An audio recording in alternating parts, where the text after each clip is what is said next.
The rope bit into small wrists. 5 boys stood in a line outside the county clerk's office in Bitter Creek, their faces streaked with dust and dried tears. The youngest couldn't have been more than 4 years old. His bare feet were blistered, his too large shirt hanging off one shoulder.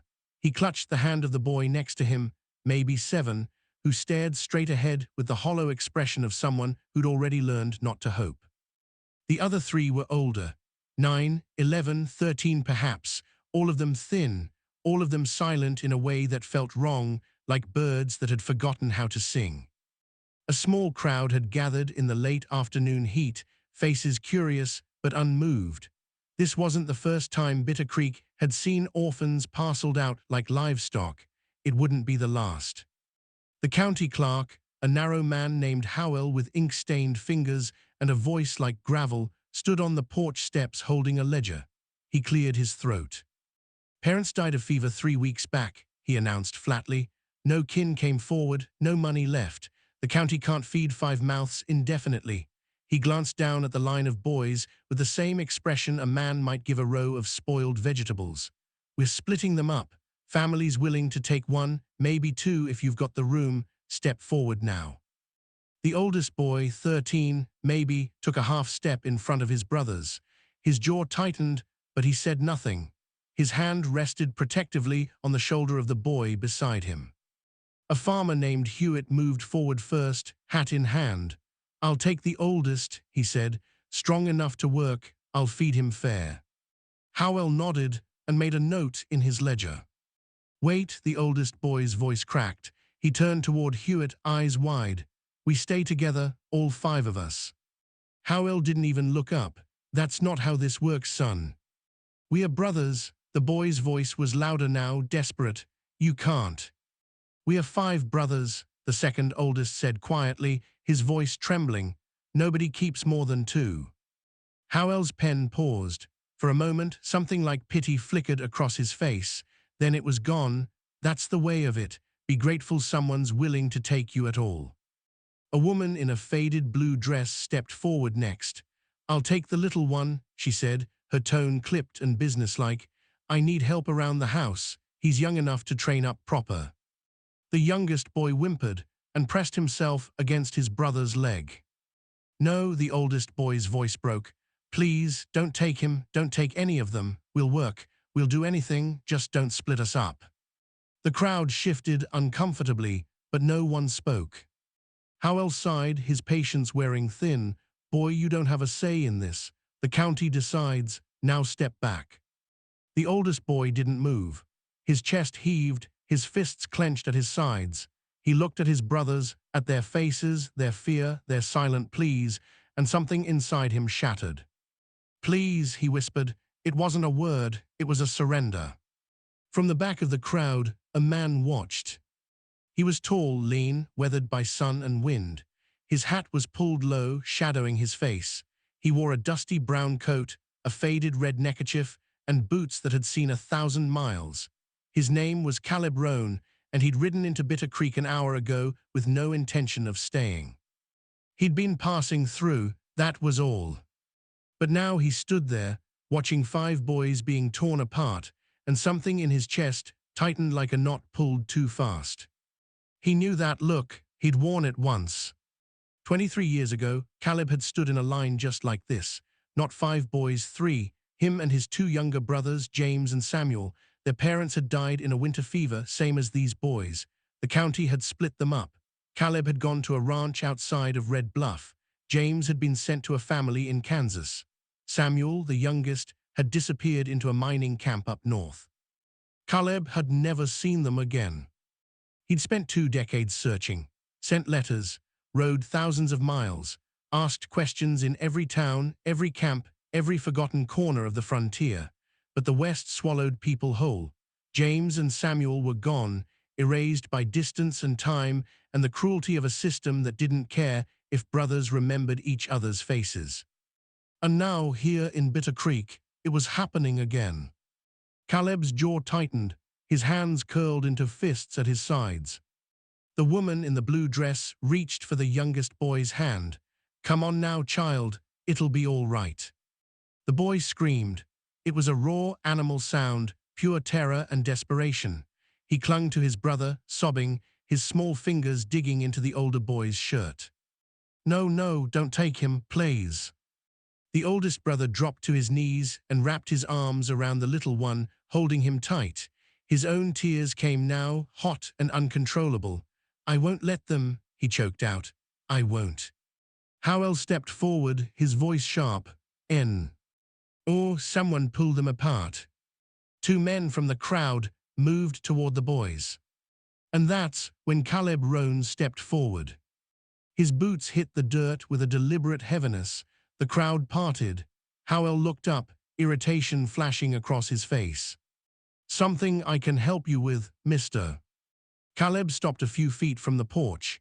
He looked at the five boys, at their tear-streaked faces, their trembling hands, their desperate, clinging hope, and then he looked at Howell. "I'll take them." The crowd went silent. Howell blinked. "Take who?" "All five." Howell let out a short, incredulous laugh. "All five? You know what you're saying? That's 5 mouths to feed, 5 boys to clothe, house, raise." "I know what 5 is," Caleb said quietly. Howell studied him, eyes narrowing. "You got a ranch, a wife, any idea what you're signing up for?" Caleb didn't answer right away. He looked at the oldest boy, still kneeling in the dust, still holding his youngest brother like a lifeline. The boy stared back at him, scared, confused, but desperately, achingly hopeful. Caleb's voice was low and steady. "I know what it's like to lose your brothers." The oldest boy's breath hitched. Howell frowned. "That's real touching, mister, but sentiment doesn't raise children. You got the means." "I've got land," Caleb said. "A ranch 20 miles south. It's not much, but it's mine. I've got a barn, a house, and enough work to keep 5 boys busy." "And when they're more trouble than they're worth," Howell challenged, "when they fight, steal, run off, what then?" Caleb's gaze didn't waver. "Then they're still mine." The silence stretched long and heavy. Finally, Howell snapped his ledger shut. "Fine, sign here." He gestured to a line on the page. "But don't come crying to the county when you can't handle them." Caleb stepped up onto the porch. He took the pen Howell offered and signed his name in slow, careful strokes. Behind him, the 5 boys stared in disbelief.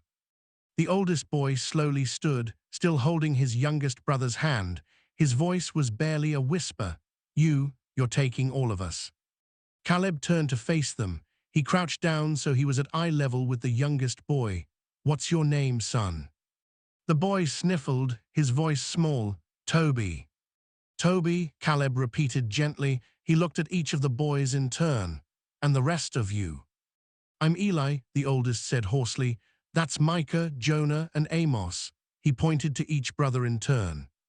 Caleb nodded. "Eli, Micah, Jonah, Amos, Toby." He stood and tipped his hat slightly. "My name's Caleb Rohn, and if you're willing, you're coming home with me, all 5 of you."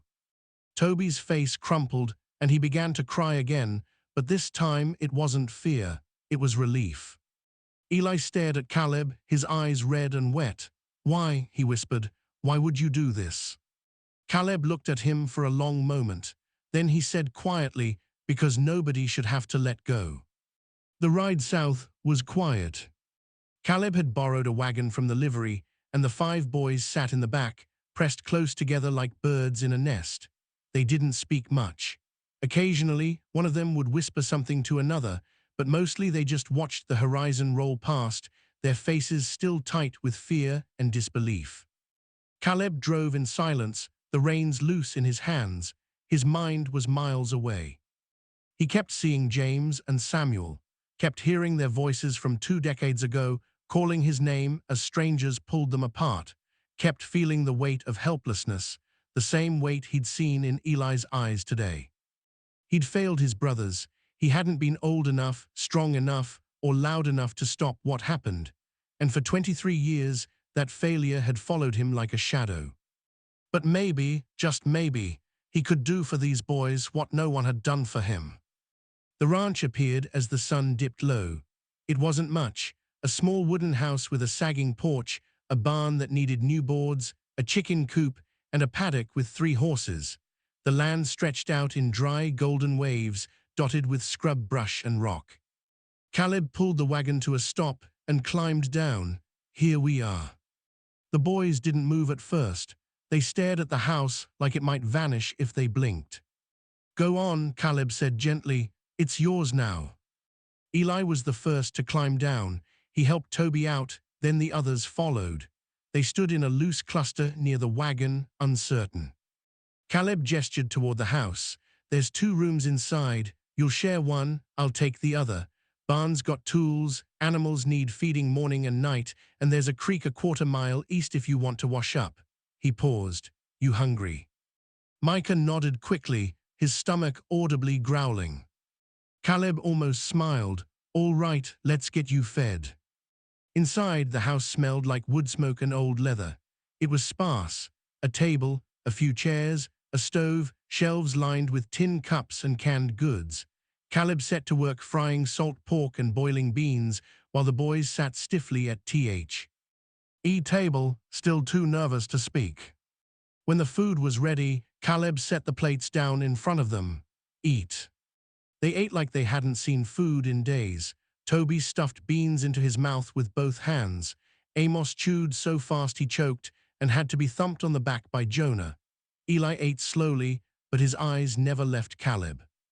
When the meal was done, Caleb poured water into cups and sat down across from them. I'm not going to lie to you, he said quietly. This isn't going to be easy. Ranch work is hard. You'll be up before dawn, and some days you'll be so tired you'll want to quit. But you'll have a roof over your heads, food in your bellies, and each other. He paused. And I won't split you up, ever. Eli's throat worked. Why? He asked again, his voice raw. Why did you take us? You don't know us. We could be trouble. Caleb looked at him for a long moment. Then he stood, walked to a small chest in the corner of the room, and pulled out something wrapped in cloth.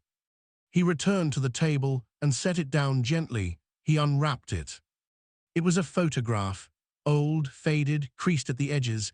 It showed 3 boys standing in front of a wooden fence. The oldest, maybe 12, had his arms around the 2 younger ones. All 3 were smiling. Caleb's voice was quiet. That's me on the left, he pointed. That's James, that's Samuel. The boys leaned in, staring at the photograph. What happened to them? Jonah asked softly. Caleb's jaw tightened. We lost our parents when I was 13, same as you. Fever took them both inside a week. He paused, his voice thickening. The county split us up. I went to a ranch. James went to Kansas. Samuel went north. He looked down at the photograph. I never saw them again. The silence in the room was suffocating. I searched, Caleb continued, his voice barely above a whisper. For years, sent letters, rode to every town, every camp, asked anyone who'd listen. He exhaled slowly. But the West swallows people, and after a while, you stop hearing back. You stop finding traces, and you realize that maybe they're gone, maybe they forgot you, or maybe they're out there somewhere wondering the same thing. Eli stared at him, his eyes wide and wet. You never found them. Caleb shook his head. No. I'm sorry, Eli whispered.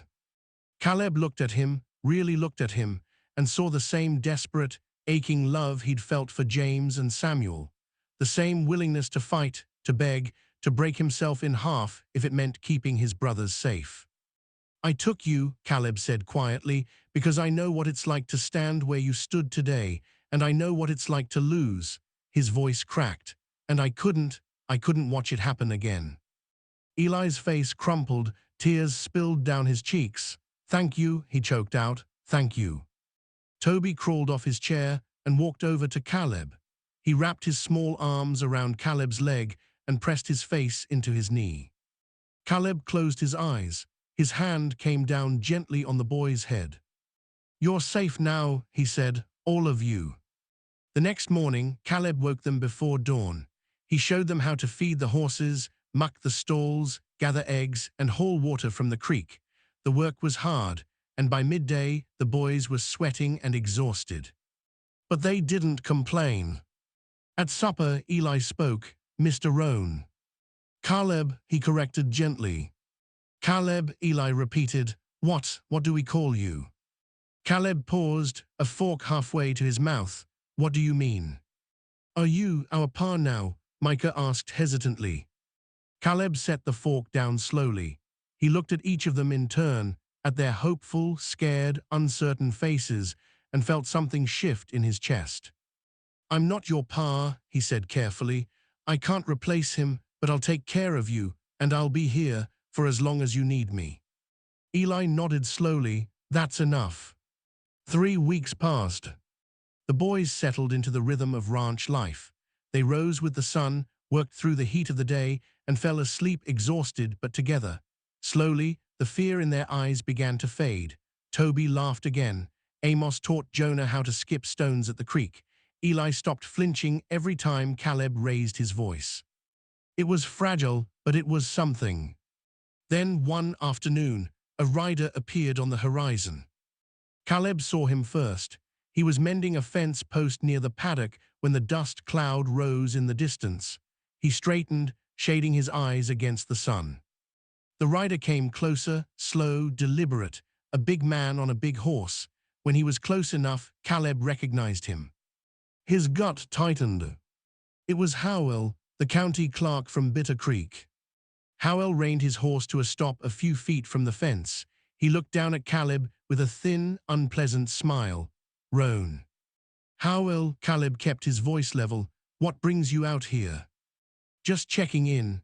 Howell dismounted and tied his horse to the fence post.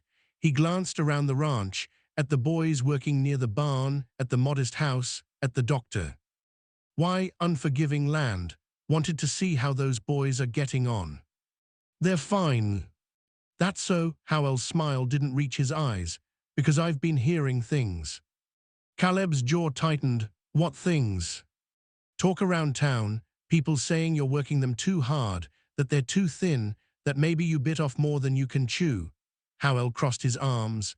Some folks think the county made a mistake letting you take all 5. The boys are healthy, Caleb said evenly. They're fed, they're clothed, they're together. Maybe, Howell's eyes narrowed, but the county still has a responsibility. If I see signs of neglect, or if someone files a complaint, I'm authorized to remove them. Caleb's blood ran cold. You can't do that. I can, Howell said, and I will. The law's on my side, Roan. You signed papers, but those papers don't mean a damn thing if I say you're unfit. He leaned in closer. So here's how this is going to work. I'm going to come by every few weeks. I'm going to inspect this place, and if I don't like what I see, well, we'll find new homes for those boys, separately. Caleb's fists clenched. Why are you doing this? Howell smiled coldly. Because I don't like being made a fool of. You waltzed in, played the hero, made me look like the villain in front of half the town. I don't forget that. He straightened and tipped his hat mockingly. I'll be seeing you, Roan. He mounted his horse and rode off without another word. Caleb stood there, his chest tight with rage and fear. He knew Howell's type, small men with small power who wielded it like a club, and he knew that Howell would follow through on his threat. The boys were in danger, not from hunger or sickness, but from the law itself. That night, Caleb called the boys into the house. They sat around the table, their faces anxious. What's wrong? Eli asked quietly. Caleb told them. He didn't sugarcoat it. He explained what Howell had said, what he could do, and what it meant. When he finished, the room was silent. Toby's eyes filled with tears. Are we going to be split up again? No, Caleb said firmly. I won't let that happen. But you said the law's on his side, Micah said, his voice shaking. What can you do? Caleb exhaled slowly. I'll figure something out.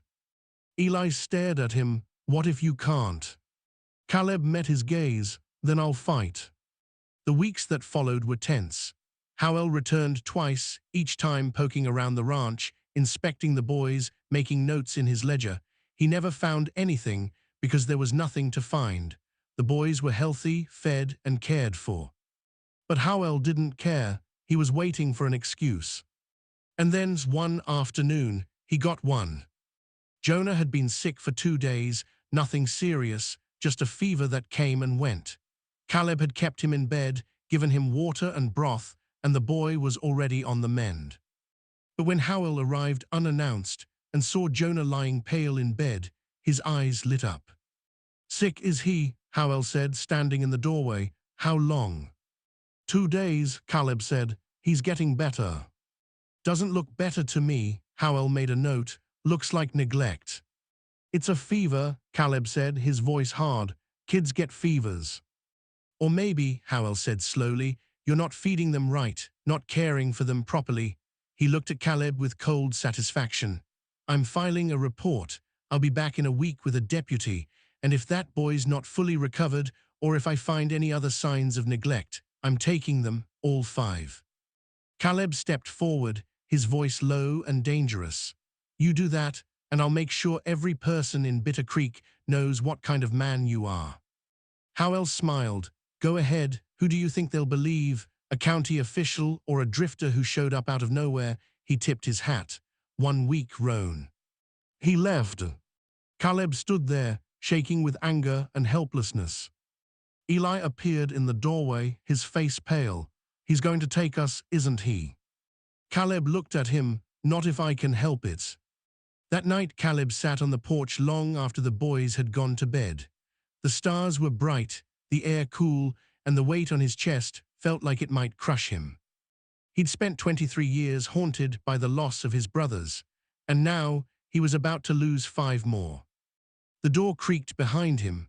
Eli stepped out onto the porch, barefoot and quiet. He sat down beside Caleb without a word. They sat in silence for a long time. Finally, Eli spoke. "You're thinking about running, aren't you?" Caleb glanced at him, surprised. Eli gave a small, sad smile. "I've thought about it too. Take Toby and run. Leave the others behind where they'd be safe." His voice cracked. "But I couldn't do it. I couldn't choose." Caleb exhaled slowly. "I'm not running."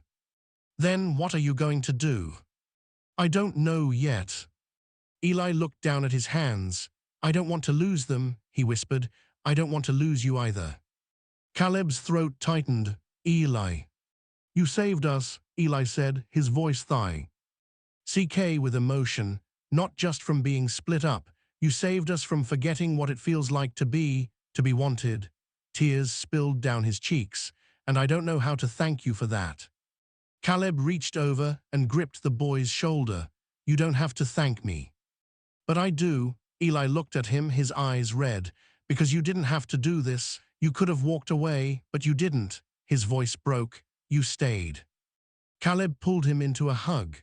Eli collapsed against him, sobbing quietly into his shoulder. "I'm not going anywhere," Caleb said hoarsely. "I promise." So here's the question that changes everything. If you were Caleb, knowing the law was stacked against you, knowing Howell had the power to rip this family apart, would you fight a system designed to break you? Or would you run, keep the boys safe somewhere far from Bitter Creek, and risk everything you've built? Take a breath, think about that. And if you're still with me, tap subscribe so you don't miss how this ends. Tell me in the comments, what would you do? The next morning, Caleb rode into Bitter Creek. He didn't go to Howell's office. Instead, he went to the church. Reverend Pritchard was an old man with kind eyes and a voice that could fill a room. He'd been the one who buried Caleb's parents all those years ago, though Caleb doubted the man remembered. Caleb found him in the chapel, arranging hymnals. "Reverend." Pritchard looked up and smiled. "Can I help you, son?" Caleb removed his hat. "I need to ask you something, and I need you to be honest." Pritchard set down the hymnals. "Go on." Caleb told him everything, about the boys, about Howell, about the threat hanging over them. When he finished, Pritchard was silent for a long moment. Then he sighed. "Howell's always been a hard man, small-minded. He doesn't like being challenged. Can he really take the boys?" Pritchard nodded slowly. "Legally, yes. The county has authority, but," he paused, "the law's only as strong as the people who enforce it, and Howell doesn't have as much support as he thinks." "What do you mean?" "People saw what you did," Pritchard said gently. "They saw you step forward when no one else would. They saw those boys cling to you like you were their last hope, and they remember what it's like to lose family." He placed a hand on Caleb's shoulder. You're not alone in this. Caleb's chest tightened. What do I do? You stand your ground, Pritchard said, and you let the people of Bitter Creek stand with you. 1 week later, Howell returned. He arrived in a wagon with a deputy and 2 other men from the county office. They pulled up to Caleb's ranch just after noon, their faces set with grim determination. Caleb was waiting on the porch. The boys stood behind him, their faces pale but defiant. Howell climbed down from the wagon, his ledger under his arm. Roan, I'm here to inspect the premises and assess the welfare of the boys. Go ahead, Caleb said evenly. Howell walked past him into the house. The deputy followed. They spent 20 minutes poking through the rooms, checking the beds, inspecting the food stores, looking for any excuse. But there was nothing. The house was clean. The boys were healthy. Jonah's fever had broken days ago. Howell emerged, his jaw tight. Everything seems adequate. Then we're done here, Caleb said. Not quite, Howell's eyes narrowed. I've received complaints from concerned citizens. They believe you're unfit to care for 5 children. He opened his ledger. Based on those complaints, I'm authorized to remove the boys pending a formal review. Caleb's blood ran cold. What complaints? From who? Howell smiled coldly. That's confidential. That's a lie, a voice said. Everyone turned. Reverend Pritchard stood at the edge of the property, his Bible under his arm. Behind him were a dozen people from Bitter Creek. The farmer, Hewitt, the woman in the blue dress, the blacksmith, the shopkeeper, families Caleb had never spoken to. They walked forward slowly, forming a loose semicircle around Howell's wagon. Howell's face darkened. This is county business. It doesn't concern you. It concerns all of us, Pritchard said quietly, because what you're doing isn't justice, it's cruelty. Hewitt stepped forward. I was there the day you tried to split those boys up. I was going to take the oldest one. His voice was rough with shame, but I didn't think about what it would cost him. I didn't think about his brothers. He looked at Caleb. This man did. He gave them a home, and I'll be damned if I let you take that away. The woman in the blue dress spoke next, her voice softer. I wanted the little one. I thought I was doing a kindness. She looked at Toby, who stood close to Eli. But I see now, kindness isn't taking, it's keeping them whole. One by one, the townspeople spoke. They told Howell they wouldn't stand for it, that they'd seen enough families torn apart, that Caleb Roan had done what the county should have done from the start. Howell's face turned red. This is illegal interference. No, Pritchard said firmly, this is a community deciding what's right. The deputy shifted uncomfortably. He glanced at Howell, then at the crowd. Sir, maybe we should. Shut up, Howell snapped. He turned to Caleb, his voice shaking with rage. This isn't over. Yes, Caleb said quietly, it is. Howell stared at him for a long moment. Then, with a curse, he climbed back into the wagon. The deputy and the other men followed. They rode off in silence, the dust rising behind them. The crowd remained. Caleb stood there, his throat tight, unable to speak. Pritchard walked up to him and placed a hand on his shoulder. You did good, son. I didn't do it alone, Caleb said hoarsely. No, Pritchard agreed, you didn't. The days turned into weeks. Howell never returned. Word spread that the county had quietly dropped the complaint. Some said Pritchard had spoken to the territorial governor.